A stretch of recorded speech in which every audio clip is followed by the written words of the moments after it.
And good morning again. The Commissioner of the NFL, Roger Goodell, is not our only guest. Also on the set today, the Super Bowl trophy, the Vince Lombardi trophy, literally put there with kid gloves.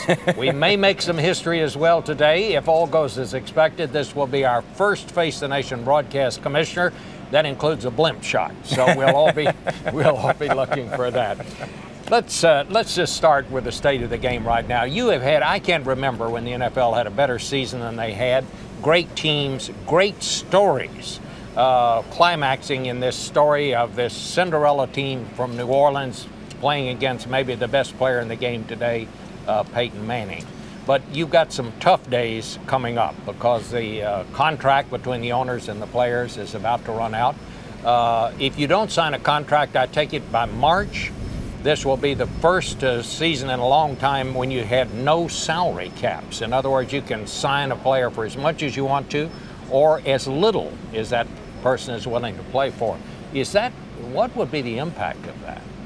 Well, first off, Bob, we are very fortunate. We've got a great game, and today will be a great day for the NFL, and I think for the country. It'll be a chance to really celebrate and come together and get away from our everyday troubles. But, you know, as it relates to our challenges going forward, we will have challenges going forward. I think that we're having dialogue with our Players Association, and we want to get a deal. We want to get a fair deal that we feel the players should be paid fairly, and we will get a deal. It's just a matter of when.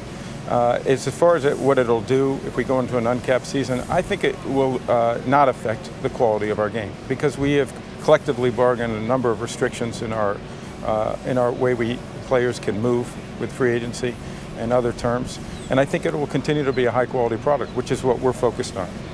What the players are afraid of right now and what they're predicting is a lockout for the 2011 season. They don't want that, but DeMaurice Smith, the head of the Players Union, said the other day, on a scale of 1 to 10, he thinks the chances of owners locking out the players is a 14. What do you think?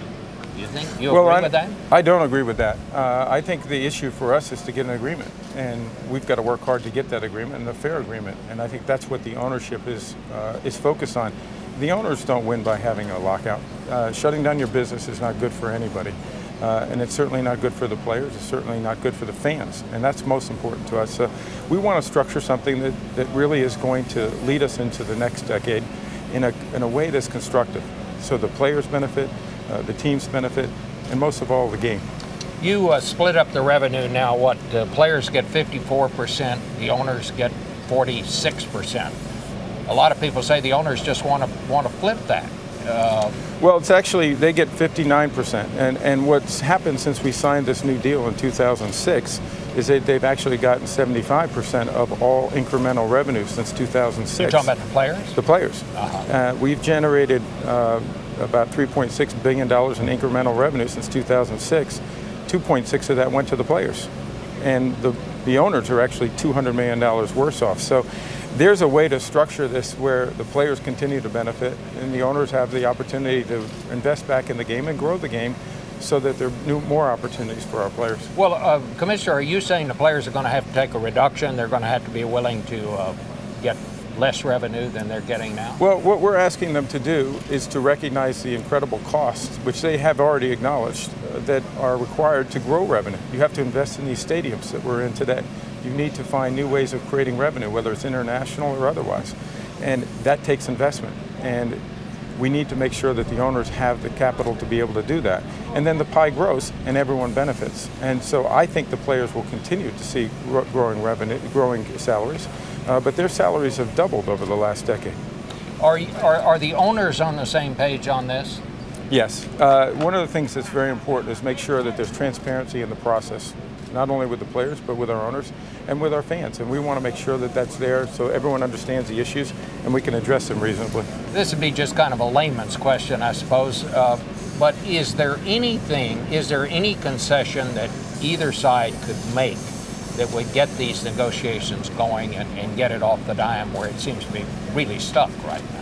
Well, I don't think so. I don't agree necessarily that it's stuck. I think where we are is trying to understand each other's position, understand the economics. We need to make sure we are on the same page from that standpoint. And recognize the tremendous investment that's required to continue to grow the game. I think the players understand that, and we have to continue to find creative ways to address it so the players benefit and the game can benefit. I want to ask you about the concussion question. Was the NFL a little late to recognize how serious this business of the possibility of brain damage is? I know now you're on the case and you're trying to do something about it, but it seems to me like it's taken a while for you to get to where you are. I don't agree with that, Bob. We have been on this since the mid-90s. We've had a medical committee studying the effects of concussions, what we can do to minimize those concussions, what we can do with equipment to make sure the players are wearing the best possible equipment. But medical science is still trying to determine what are the long-term effects of concussions. How do we treat these? And I think what's great about what the NFL's done is the awareness has been brought to this issue in the last several years. And we've had medical conferences, we've had congressional testimony. All of that has brought an awareness to the public sector. Well, you got a lot of criticism from the Congress. Sure we when did. You talked about. Let me just. But that was our study too, Bob. Well, that's just what I was going to talk about here. The study that you conducted says that something like NFL players are 5 times more likely to have some sort of an injury, brain injury, or memory-related illness than the public at large, and in the age group of 30 to 49, maybe 19 times as likely. So this really is a serious problem. Well, again, this was a phone survey, so this wasn't a medical survey. But what it's done is caused us to say, let's go back and see if there is something here that we need to understand better. We understand our responsibility to the general public, to our players, and we will continue to be responsible and bring awareness to this so that people treat these injuries seriously and get the proper medical care. For many years, the culture had been quite different, that concussions weren't serious injuries. I think we have changed that culture and made sure that people understand they are serious and they can have serious consequences if they're not treated properly, especially if they're not treated properly. I guess the co-chairman of the Atlanta Falcons, president, co-chairman of the competition committee said everything is on the table. Everything from the thought of possibly changing the rules to changing the equipment.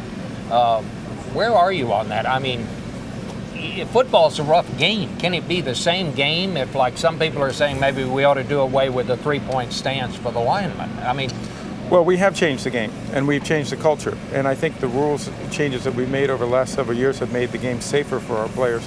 We need to continue to find new ways. There are techniques that are in the game that we think can lead to more serious injuries, whether they're head injuries, the high hits to the head. We've done a lot of changes to defenseless receivers to make sure the players that are in that position are not subject to hits that can cause serious injuries. I mean, can you ever foresee a time when linemen would not get down in a 3-point stance in the NFL? Well, it's possible. A lot of times, as you'll see tonight, you'll see a lot of players that never get down in a 3-point stance. So it's possible that would happen.